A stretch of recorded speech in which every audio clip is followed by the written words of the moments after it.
Nos encontramos nuevamente en nuestro valle, en este espacio que tiene que ver no solamente con la cultura, la educación, la salud, las historias de vida, sino también qué es lo que sucede en cuanto a la parte de la flora, la fauna, el medio ambiente. Por supuesto, Lili Nardi, que nos acompaña como siempre. ¿Cómo andas, Lili? Muy bien, Vane, feliz como siempre de estar compartiendo este espacio maravilloso acá contigo y bueno, con los invitados, chicos jóvenes, investigadores ellos. Por partida doble parece que viene la invitación, hoy ¿no? Vino doble, sí, ella y él. A ver, ¿tenemos los nombres ahí? ¿Lo tenés ahí a mano? Por supuesto, ella es Luján Ahumada, para mí Luji, porque bueno, la conozco hace tiempo y es un placer conocerla, y su compañero Francisco Alagia. Bueno, Luji es bióloga becaria doctoral del CONICET, en la estación forestal, está trabajando aquí en el INTA de Villa Dolores, y Francisco es biólogo becario del INTA y del CONICET. Buenas tardes. Bueno, ¿cómo andan, chicos? Bien, bueno, Bien, muchas gracias. Gracias por la invitación. Bueno, la verdad que es un placer tener no solamente gente especializada, gente que está estudiando, gente que se está formando, pero vamos a hablar primero, a ver, Luján, vamos a empezar por vos. ¿Qué es ser un biólogo? Y a Fran le vamos a preguntar qué es ser becario, ¿no? Porque por ahí son cosas que la gente no sabe y no sabe cuál es el alcance. ¿Qué nos puedes decir, Luján, de eso? Bueno, la carrera de biología, particularmente con Fran, somos amigos que hicimos la carrera juntos en la ciudad de Córdoba, en la Universidad Nacional. Y ser un biólogo es una respuesta muy amplia, porque un biólogo se puede dedicar a las diversas formas de vida que existen y tiene diferentes tipos de ramas o especialidades, podríamos pensar, ¿no? En nuestro caso trabajamos más con ecología, con socioecología, pero bueno, como conocen está la biología marina o aquella que se especializa mucho más, por ejemplo, en las plantas o en los animales, vertebrados, invertebrados, insectos, microorganismos, astrobiología. Hay como es un universo hiper amplio la biología, ¿no? Y después como dentro de las salidas laborales que tiene la carrera, bueno, dependen mucho también del contexto socioeconómico de un país y de los institutos de ciencia que estos puedan tener. En particular, nosotros lo que experimentamos como biólogos es una salida laboral que es muy abocada a la investigación científica, ¿no? Por eso estamos los dos becarios. Después hay también, por ahí no hay tanta puertas laborales en un sector privado como si pueden pensarse, por ejemplo, personas que estudian agronomía, ¿no? Claro. Hay, sin embargo, algunos espacios, muchos se dedican a hacer consultoría ambiental también en Córdoba, muchos trabajan también para petroleras en el sur. Para estudio de impacto ambiental. O sea que es muy amplio, es ¿no? amplio, Es muy amplio. es amplio. Bien. Sí, yo considero que es una carrera que a medida que se está haciendo mucho más evidente, digamos, los desequilibrios ecosistémicos que están ocurriendo, va tomando como mucho más importancia su experticia, podríamos decir. Bien. Fran, ¿qué es ser un becario? Cuando hablamos de becario. Uy, qué difícil la pregunta. Bueno, ser becario es ser profesional, digamos, son profesionales de distintas índoles, puede ser un historiador o biólogo, agrónomo, de distintas ciencias, sociales o naturales, que reciben un aporte del Estado, sí, un sueldo, porque son trabajadores, para poder realizar un posgrado, ¿sí? En nuestro caso es un doctorado, ¿sí? Formarnos como investigadores para después ser investigadores y seguir cumpliendo el rol con toda una formación, ¿no? Científica y técnica. ¿Como practicantes serían, se podría decir así? Sí, estudiantes, sí. Estamos aprendiendo, digamos. Lo que serían los residentes que están dentro de una cosa así, ¿no? Claro, seríamos como los residentes de medicina. Están terminando de formarse. Claro, porque nosotros hicimos ya una carrera de grado y bueno, ahora estamos haciendo como otra formación extra, digamos. Claro, un posgrado para especializar. Ahí está. Claro, y en esta especialización que ustedes están llevando ahora a cabo, ¿en qué se están enfocando? Por ejemplo, vos, Luji, ¿en qué te estás enfocando en el momento de ser una investigadora? Bien, bueno, yo en particular como les comentaba hace un ratito, estoy especializándome más en una rama que es la socioecología, que es poder tratar de hacer una articulación y un análisis, digamos, de los sistemas ecológicos, pero con interactuando con la dimensión social, ¿no? Teniendo en cuenta esta interacción donde pensamos que los ecosistemas no son sistemas aislados de los seres humanos, sino que ellos también somos parte, ellos y yo me incluyo. Claro, sí. Por ahora. Algo tenés que ver, ¿viste? Sí. Bueno, y en las cuales se dan interacciones en estos sistemas ecosistémicos que derivan a diferentes tipos de situaciones, ¿no?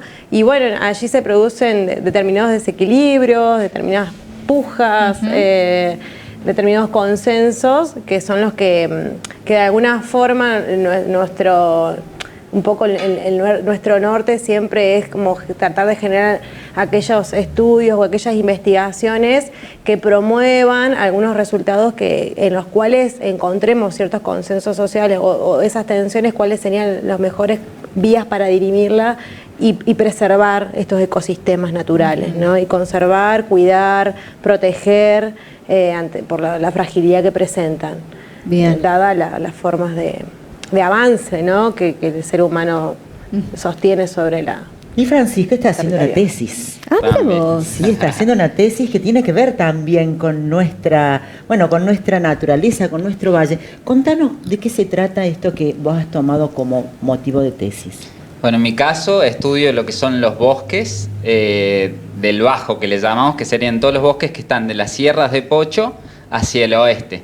Sí, lo que estudio son todos los servicios ambientales, que son todos aquellos bienes que nos dan los bosques, ya sean materiales o inmateriales, que nos brindan esos bosques y cómo se modifican esos servicios a medida que los bosques se van degradando por distintas razones. ¿Sí? Eso sería lo que estudio yo. Esto, discúlpame, sí. Esto que vos mencionás, Fran, ¿está delimitado? ¿Hay como una jurisdicción? Porque debe ser que varía, depende del lugar. Sí. ¿Cómo es que se marca? ¿Cuál es el alcance de este estudio que estás haciendo vos? Claro, en mi caso yo estudio los bosques que van más o menos desde Villa Dolores, la zona de Villa Dolores, hasta Chancaní.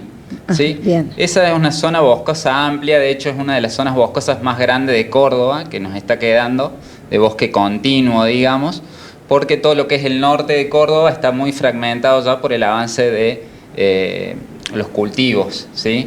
Y bueno, esta zona del oeste cordobés se conserva bastante bosque, pero está sufriendo ciertos procesos de degradación, ¿sí?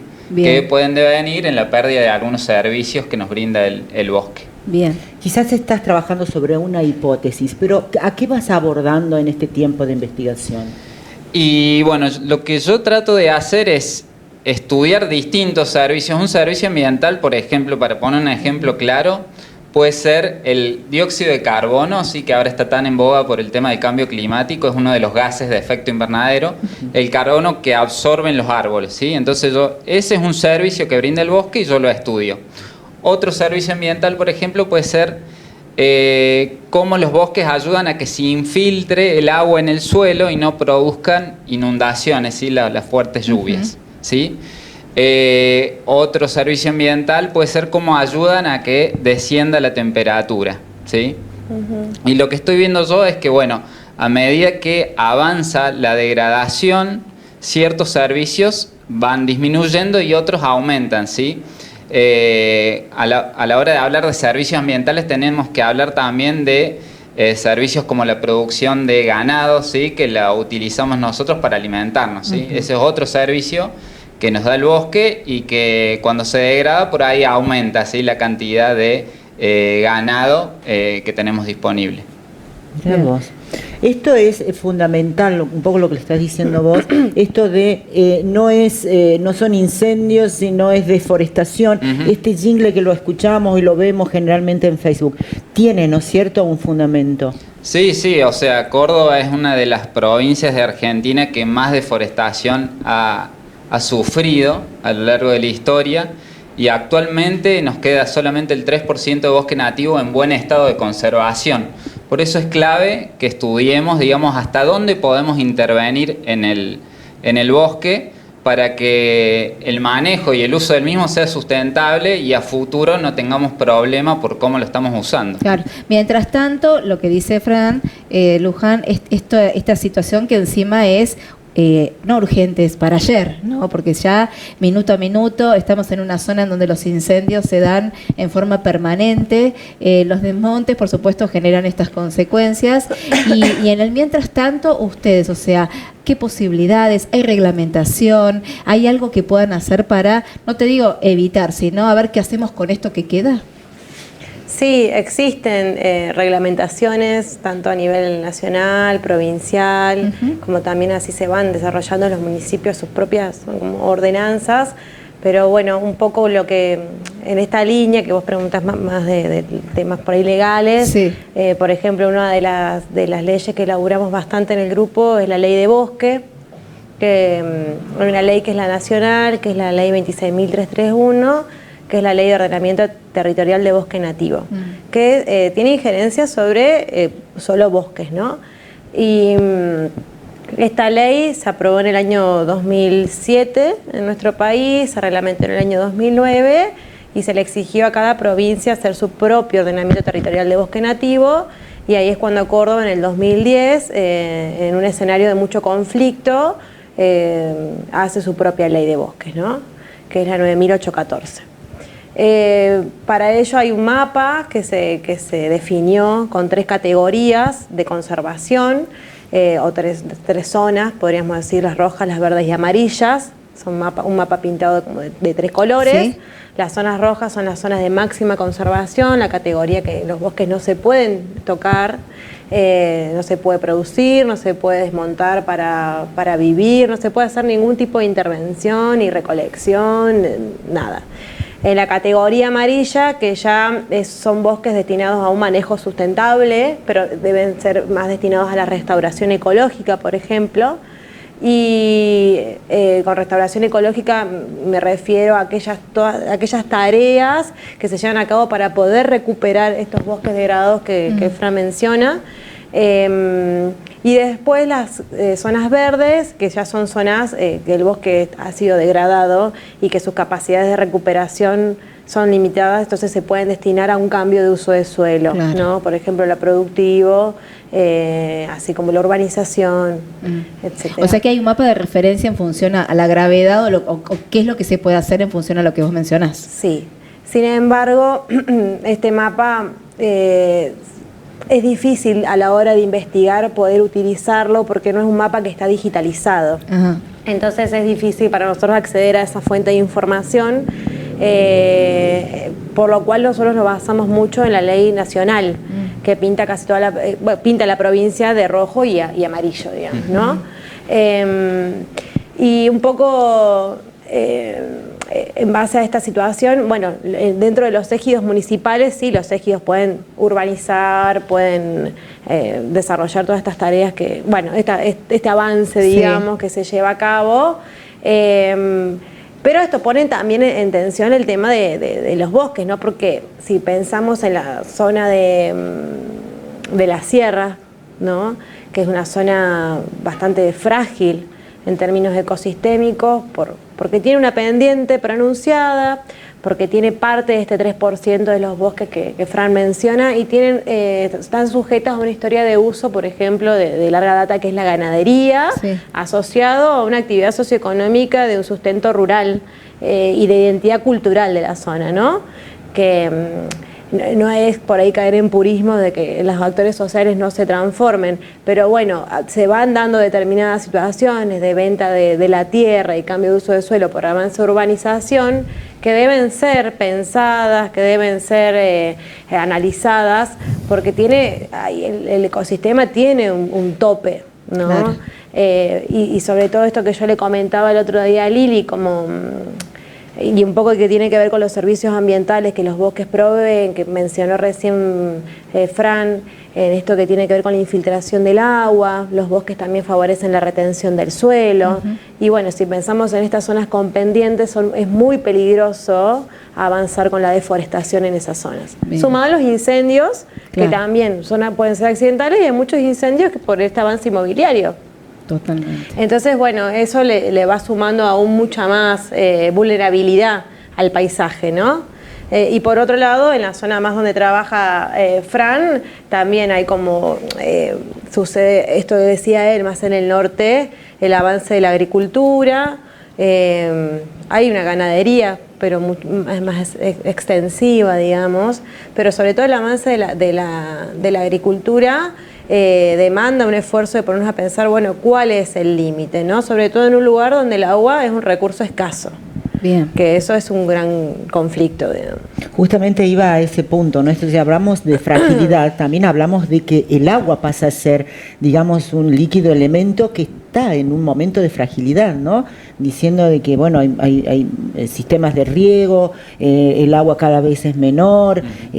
¿Cómo puede proyectarse o para mejorar esto del agua en Tras la Sierra? ¿Hay trabajos? ¿Ustedes están investigando sobre eso? Sí, un elemento clave, digamos, para poder llevar un buen manejo no solo del agua, sino también de los incendios, son los ordenamientos territoriales, que involucran no solamente un ordenamiento de la urbanización, sino también de los sistemas productivos, agrícolas y ganaderos, ¿sí?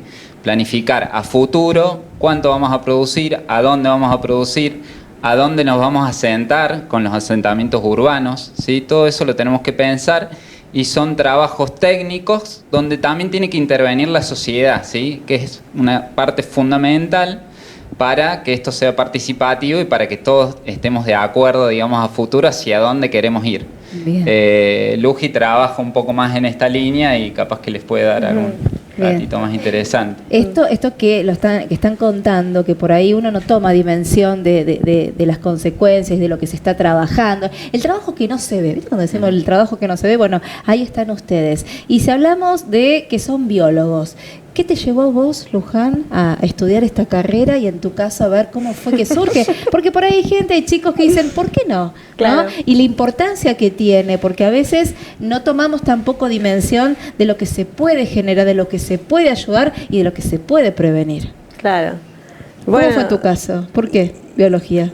Y yo creo que porque nací en un pueblo de montaña, de mucha naturaleza. ¿Dónde? En San Martín de los Andes. Bien. Y de pequeña siempre salía a caminar por el bosque y fue una decisión romántica porque me gustaban mucho los árboles y las plantas. Sí, bueno, pero y los duendes hasta que me di cuenta que la biología no se estudia. Claro.